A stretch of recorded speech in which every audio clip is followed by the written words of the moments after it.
Welcome to another review here on Ray Runner Does Music, where today we're breaking the barrier from albums with cult followings to an artist that could probably start an actual cult if she gave it a try and an honest go. You know, especially with all the Illuminati rumors around her. Yikes. We're looking at Katy Perry and her new album, my apologies, Witness. Did not expect to review this one, but I heard good things about it. And I figured, hey, let's do the thing. Clickbait, my dudes. Love, it's always the best thing. Popular people in the titles.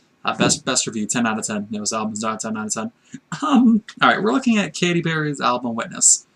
Katy's career trajectory is an odd one for sure, with influences ranging from Madonna and Cyndi Lauper to the Beach Boys and Queen. Definitely a little bit of a mix up there. You're on one level, then you're on another level.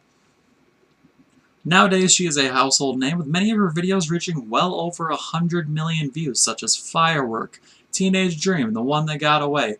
Oh god, does that one make me sad? A lot of things make me sad. So, she is truly one of the biggest names in pop music today, up there with, I don't even know, pop artist, Justin Bieber, yeah, that guy. Known for her public image, her philanthropy, her onstage presence, her live performances, her music videos, everything is over the top with Katy, from her lyrics to her music, but sometimes that over the top in her lyrics and music doesn't quite deliver. Let's find out why. When this new album came out, I was very skeptical because what used to be a guilty pleasure with me with songs like Teenage Dream and an album, oh god, I just slapped on my computer, good lord, that scared me. With albums like One of the Boys, it was the type of music that you listen to, but you don't share on your social media. If it pops up on your MySpace, then yikes, you got some explaining to do. But at the same time, you liked the songs. I Kissed a Girl and I Liked It. That's a banger. Real talk. That's where lesbians all started, folks. End of story. It's a joke. Don't take it seriously. But what grew from guilty pleasures grew into actual songs I could appreciate, such as definitely not E.T., such as Teenage Dream, again, The One That Got Away. Very honest and emotional songs in a genre where, if you're a pop singer, you can pump out this generic type of stuff where you throw it out there. It's got bland lyrics and a shitty electropop beat, and people eat it up like, yas, Queen Slay. Just like Beyonce's new album, which I refuse to review, just like Jay-Z's, because they're both trash. With Katy Perry's new album, Witness, though, changed the rhythm as the initial single drew a lot of controversy. Very polarizing song. A lot of people loved it.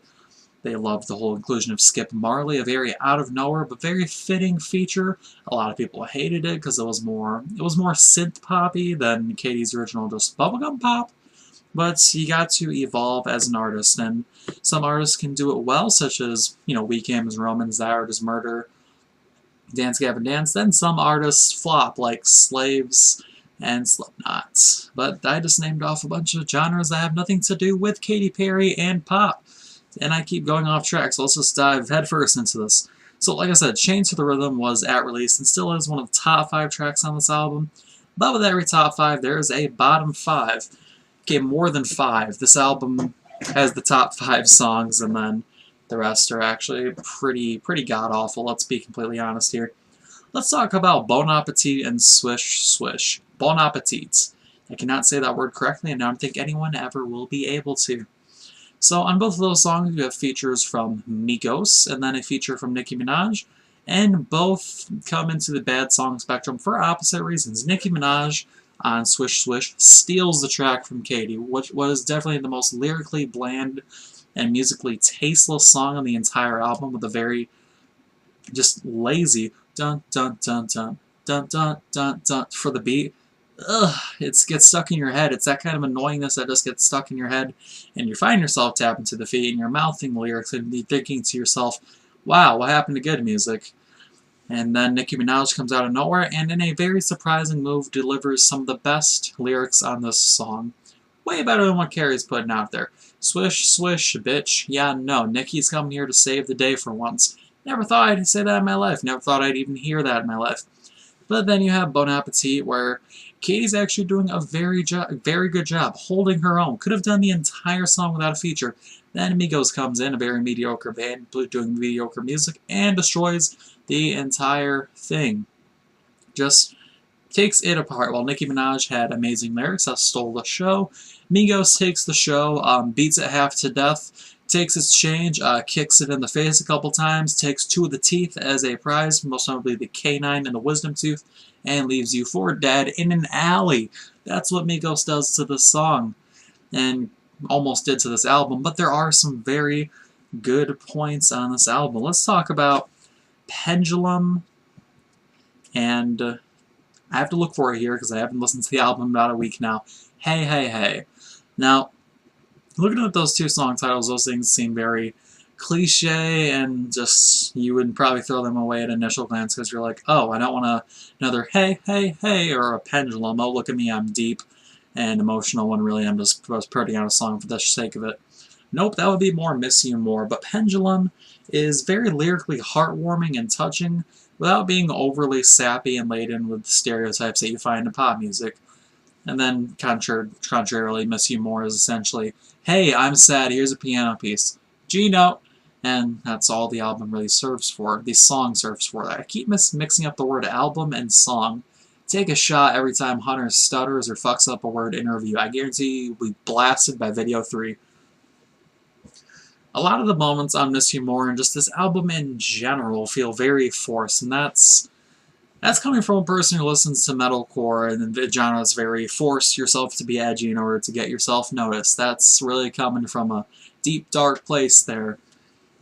But if you want to talk about the goodness, we do have Hey Hey Hey in the title track Witness, which offer this sort of overarching concept getting a bit more of a peak. You have this album with sort of identity crisis. Half of it's trying to relate to this overarching concept of perhaps government control, perhaps personal freedom, self-indulgence, kind of themes that are really being explored a lot in the modern music scene, which I very much love.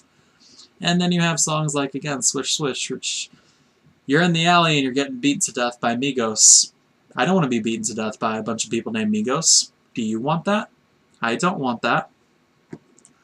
So while the album is trying to weave together a misguided concept going to complete hell, it's a very hazy one, but they're doing a lot. Katy Perry is doing a lot better than most artists such as Rihanna or Beyonce, who just allude to these things every now and then in the songs. Like, all of a sudden they'll be like, I'm popping bottles at the club like Illuminati. Oh, who said Illuminati? Everybody. I have way too much energy. I drank 2 Starbucks and had a whole thing orange juice. I need sleep. As I said, though, for every Hey Hey Hey, there's a Bon Appetit, and for every Witness, there is a Katy Hudson, if you catch my drift there. And I'm going to end the review here, but before I do, I gotta say this for pop albums. I don't like reviewing pop albums, because obviously they're very mainstream, very popular. That's not to say I hate everything mainstream. I mean, for God's sake, I'm wearing a Chainsmokers shirt. Chainsmokers getting a review pretty soon as well.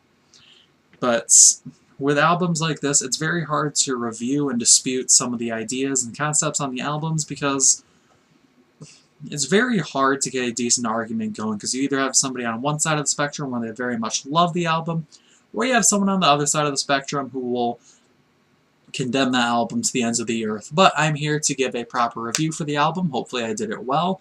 I'm going to end it off here with a 7 out of 10. Slightly above average. Nothing to write home about. But hey, like I said, it's better than the aforementioned Katy Hudson. And it can maybe top Prism, but I won't give it any... I'm not going to guarantee it. So, with that said, I'm going to leave some links down below for you to check out the songs for yourself. Hopefully this review doesn't get taken down by Katy Perry herself. Be gentle. And I'll catch you guys in the next video. Don't forget to like, dislike, subscribe, unsubscribe. Catch you later.